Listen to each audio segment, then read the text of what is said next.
Last part में हमने देखा था कि राइडर सब नामसान अपहिल में पहुंच चुके थे, लेकिन जहां सब एक्सपेक्ट कर रहे थे कि जून रेस टेक ओवर करेगा, वहीं डॉम अपहिल में स्प्रिंट करके सबके होश उड़ा देता है। सारे फुल कंफ्यूज थे कि डॉम तो एक स्प्रिंटर हुआ करता था, अचानक वो इतना अच्छा क्लाइंबर कैसे बन गया। बट इसी बीच जोकर डॉम को देख के हाइप हो चुका था और मुस्कुराते हुए कहता है, तुझे मैं पकड़ूंगा। जोकर पूरी जान से हैमर पैडलिंग करते हुए क्लाइंब करना स्टार्ट करता है और उसे देख बाहर लोग बातें करने लगते हैं। हे वो देखो, फाइनली जोकर मूव करने लगा है।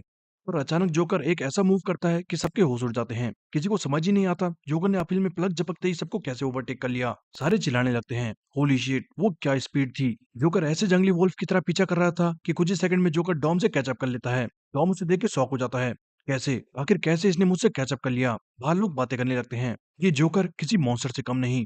पर कैसे, जबकि उसने लंबा रास्ता चुना फिर भी उसने सबसे पहले कैसे क्लाइंब कर लिया। गिलबर्ट कहता है वो इसलिए क्योंकि जोकर ने वो रास्ता चुना जो उसे सूट करता है। यानी डिस्टेंस भले ही ज्यादा हो, उसने क्लाइंब करते वक्त ऐसा एंगल बनाया जिससे वो फुल एक्सेलरेशन से स्प्रिंट कर सके।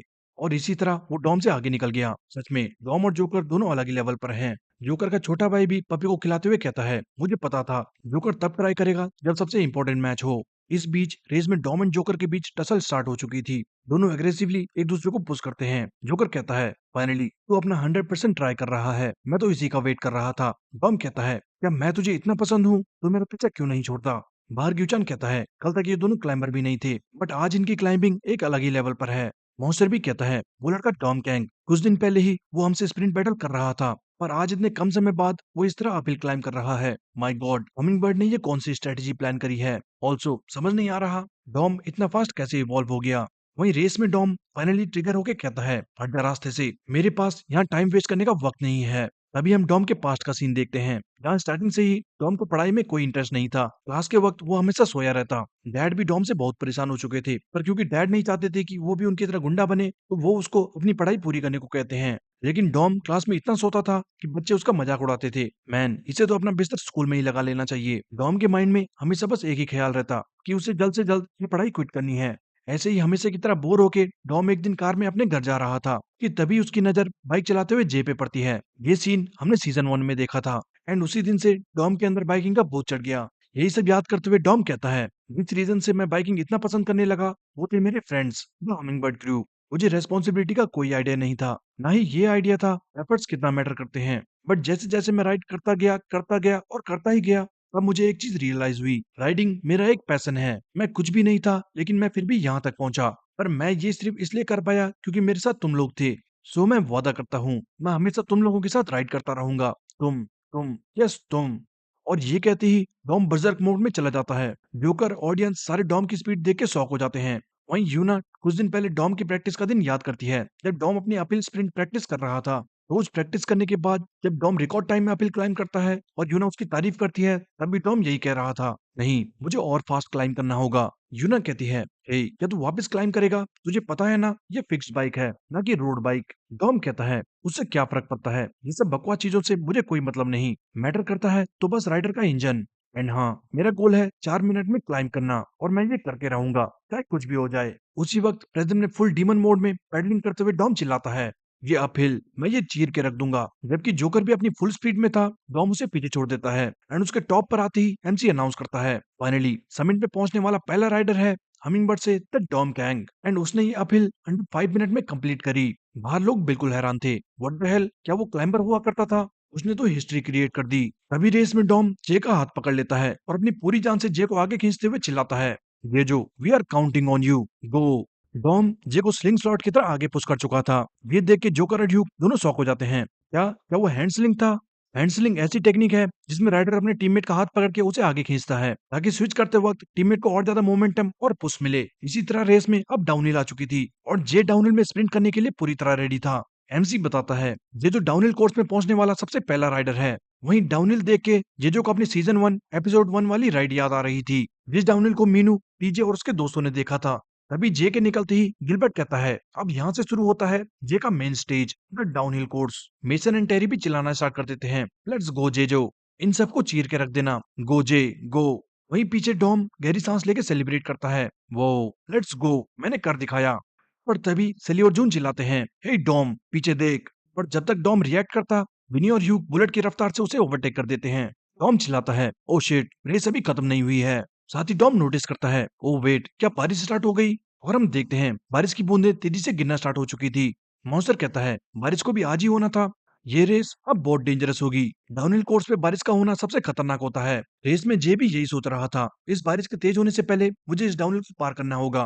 पर जैसे ही जे टर्न लेने का ट्राई करता है, उसकी बाइक बुरी तरह स्किड करती है, जिसे देख के बाहर सबकी सांस अटक चुकी थी। होली शिट, ये क्रैश होने से बाल बाल बचा। हॉस्पिटल में भी नर्सेज एंड मॉम जे को देख के बहुत ज्यादा डर जाती हैं। वहीं केजो के साथ खड़ा मारियो बताता है, ट्रैक पर जो रेड पेंट है उसकी वजह से फिसलन और ज्यादा बढ़ चुकी है।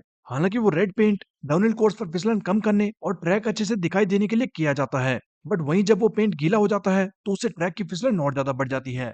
इसीलिए साइक्लिस्ट उसे टेरिफाइंग रेड पेंट भी कहते हैं। इस बीच रेस में विनी और ह्यूग तेजी से जे के करीब आते जा रहे थे। साथ ही पीछे विन सोचता है, अब मुझे हमिंगबर्ड की स्ट्रेटेजी समझ आई। जब विनी और ह्यूग की वजह से एली ब्रेक अवे फेल हुआ तो पहले मैंने सोचा वो बस एक पेड़ था ताकि हमारी पेसिंग खराब हो सके, लेकिन इस पूरे टाइम वो चालाक लोमड़ी और वो मुच्छड़ सबके सब जे को लीड आउट कर रहे थे। यानी पूरी हमिंगबर्ड अपनी एनर्जी वेस्ट कर रही थी ताकि सिर्फ जे को आगे पहुंचा सके। स्टार्टिंग से ही उनका ये प्लान था, आज की रेस जे फिनिश करेगा। तभी हंसते हुए विन कहता है, पर क्या होगा अगर मैं उससे पहले ही जे को क्रॉस कर दूं? हाँ हाँ, हमिंगबर्ड पूरी बिखर जाएगी। पीछे सेली कहती है, असली बैटल डाउनहिल पर स्टार्ट होगी, मुझे सिर्फ स्प्रिंट जोन तक होल्ड करना है। यस, मुझे टीम सबात की मूवमेंट्स रोकनी होगी। पर तभी वो इनको फुल स्पीड में ओवरटेक करता देख जून सोचता है, वेट, ये येलो ग्लासेस। फाइनली उसने मूव करना स्टार्ट कर दिया, पर वुइन की स्पीड इतनी खतरनाक थी कि पलक झपकते ही वुइन डॉम को ओवरटेक कर चुका था। डॉम शॉक हो जाता है, क्या अचानक इससे क्या हो गया? तभी सेली चिल्लाती है, "हे डॉम, दूर हो जा उससे।" बट तब तक काफी देर हो चुकी थी और वुइन डॉम के पास आके कहता है, भाड़ में जाए स्ट्रेटेजी, अब ये रेस एक बैटलफील्ड बन चुकी है। चल अब निकल मेरे रास्ते से। ये कहते ही वुइन डॉम के फ्रंट टायर को बुरी तरह टक्कर मारता है। डॉम ये देखने के अलावा कुछ भी नहीं कर पाता एंड टायर के घूमते ही उसकी बाइक डिसबैलेंस होकर ट्रैक से बाहर चली जाती है। डॉम ये विश्वास ही नहीं कर पाता कि वो रेस से बाहर होने वाला है। नहीं, बुलशिट, ये नहीं हो सकता। बाहर ये देख के लोग सदमे में चले जाते हैं। नो वे, क्या वो दोनों टकरा गए? ये हुआ क्या? ग्यूचन कहता है, जैसे जैसे ये रेस फाइनल स्टेज की तरफ बढ़ रही है, वैसे वैसे स्किल गैप का डिफरेंस क्लियरली दिखने लगा है। नो डाउट सपाट टीम के मेंबर्स, उनके स्किल्स सब कुछ अलग ही लेवल पर हैं। आगे रेस में विनी और ह्यूग दोनों जंगली वोल्फ की तरह जे का पीछा कर रहे थे, पर अगर जे अब पकड़ा गया तो हमिंगबर्ड का जीतना नामुमकिन होगा। इस बीच हम बाहर का सीन देखते हैं जहाँ सीक्रेट ऑर्गेनाइजेशन की वो लेडी अपने लोगों के साथ खड़ी थी। उन्हीं में से एक मेंबर कहता है, Korean league of street team सपाती जीतेगी, हमें अब चलना चाहिए। लेडी कहती है, वेल, ऐसा मौसम मुझे बहुत पसंद है। इस बीच हम कुछ सेकंड पहले का सीन देखते हैं जब डॉम डिसबैलेंस होके एक साइन बोर्ड से टकराने वाला था। यूना और मिया दोनों बहुत ज्यादा डर जाती हैं, और तभी डॉम गुस्से से चिल्लाता है, नहीं, इतनी आसानी से नहीं। ये कहते ही साइन बोर्ड पे पैर रख के खुद को रोक लेता है। साथ ही पैर से पुश करके डॉम वापस ट्रैक पे आ चुका था। लोग चिल्लाने लगते हैं, वाओ, क्या इंसेन मूव था। हमें तो लगा वो बुरी तरह क्रैश हो जाएगा। मेसन टेरी की सांसें अभी तक अटकी हुई थी। वहीं घर पे क्रिस डी चार ये मूव देख के हंसते हुए कहता है, ओह मैन, ये मूव तो काफी शानदार था, पर क्या उसका पैर अब टूट नहीं गया? रेस में डॉम कहता है, मैं उस हराम को येलो ग्लासेस को पकड़ के उसका कचूमर बना दूंगा। और वहीं पैर में दर्द महसूस करके डॉम कहता है, डैम इट, मेरा पैर उसी वक्त बुरी हालत में था जब मैंने मॉन्स्टर के साथ रेस करी थी, लेकिन अभी फिर मैंने उसी जगह पर हिट किया। शिट, एनीवे, मैं यहाँ नहीं रुक सकता। नो वे, वो हरामखोर जोकर भी मुझसे काफी आगे निकल चुका है। ओ नो, ये रोड इतनी स्लिपरी क्यों है? मैं तो यहाँ अपनी स्पीड भी बढ़ा नहीं पा रहा। तभी साइड से जून आके कहता है, हे डॉम, क्या तू ठीक है? चिंता मत कर, मैं जाके जे की मदद करता हूँ, तू तब तक केयरफुली डाउनहिल पार करना। ये कहते ही जून आगे स्प्रिंट कर जाता है। वहीं पीछे सेली डॉम से कहती है, हे, हमें वापस से कैचअप करना होगा, डोंट वरी, हमें दोबारा मौका जरूर मिलेगा। डॉम गुस्सा होके कहता है, डैम इट, फ्रंट में जे अकेले लड़ रहा है, मुझे अपील पे घमंड नहीं करना चाहिए था। दूसरी तरफ एमसी अनाउंस करता है, ये जो बिना किसी डर के तेजी से डाउनहिल पार कर रहा है, क्या उसे डाउनहिल के तीखे मोड़ से डर नहीं लगता? गॉड डैम इट, ये जो बिना डरे कॉर्नर्स पर ड्रिफ्ट मारता हुआ टर्न कर रहा है। ये जो कि ड्रिफ्ट देख के मीनू को भी वो दिन याद आता है जब उसने जे को डाउनहिल में पहली बार ड्रिफ्ट करते देखा था। वहीं सांगोचो कहता है, समय आ चुका है टीम सबात। रेस में एमसी बताता है, ये जो ने किसी तरह अभी भी अपनी लीड मेंटेन करके रखी है, लेकिन ह्यूग एंड विनी तेजी से जे के करीब आते जा रहे हैं। तभी अचानक ह्यूग एकदम से स्पीड बढ़ाता है और 82 किलोमीटर प्रति घंटे की रफ्तार से डाउनहिल में स्प्रिंट करना स्टार्ट कर देता है। ये देख के विनी बिल्कुल कंफ्यूज था, क्या आखिर ये करना क्या चाहता है?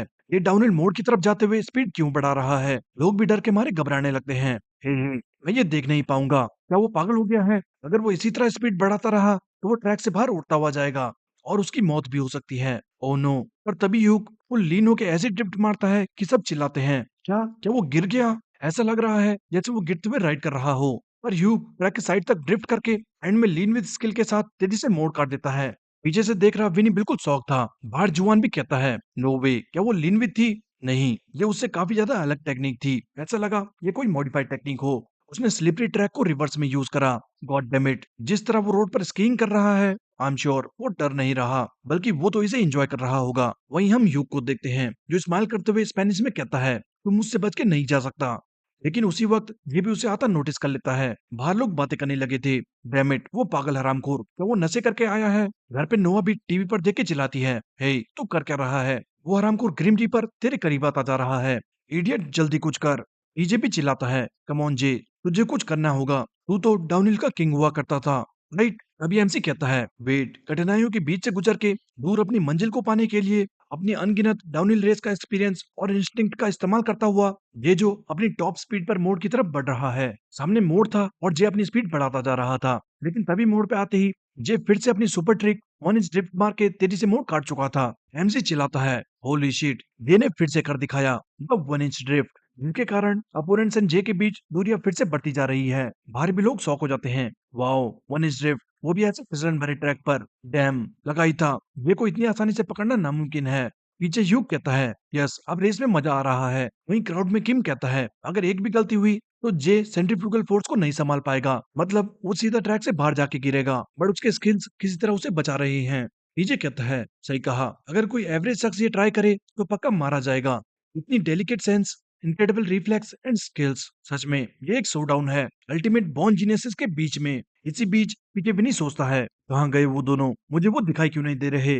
डैम इट, उन दोनों और अपने बीच इतना गैप देख के विनी को वापस एवरेज फील होने लगा था। साथ ही उसे पुरानी सांगों की बातें याद आती हैं कि कैसे दुनिया में कुछ लोग पैदाइशी जीनियस होते हैं जो बिना ट्राई हार्ड करे ऑर्डिनरी लोगों से बेहतर होते हैं। ऑर्डिनरी लोग उनसे चाहकर भी मुकाबला नहीं कर सकते। साथ ही विनी याद करता है कैसे सांगो चॉय जे को ड्रग देने की बात कर रहा था ताकि रेस के अंत में जे की सारी अचीवमेंट्स मिट्टी में मिल जाए। ऑल्सो सांगो चॉय विनी से एक और बात कहता है कि अगर उसके लिए फैमिली इंपॉर्टेंट है तो उसे अपना ये घटिया बेफिजूल का घमंड त्यागना होगा। लेकिन तभी रेस में विनी फ्रस्ट्रेट होके कहता है, सांगो, ये ध्यान से देखना। और ये कहते ही विनी टॉप स्पीड में सीधा ट्रैक के बाहर पहाड़ी से जंप कर जाता है। रेस देख रहे यूमी, सांगवान, मारियो सबके सब शॉक हो जाते हैं।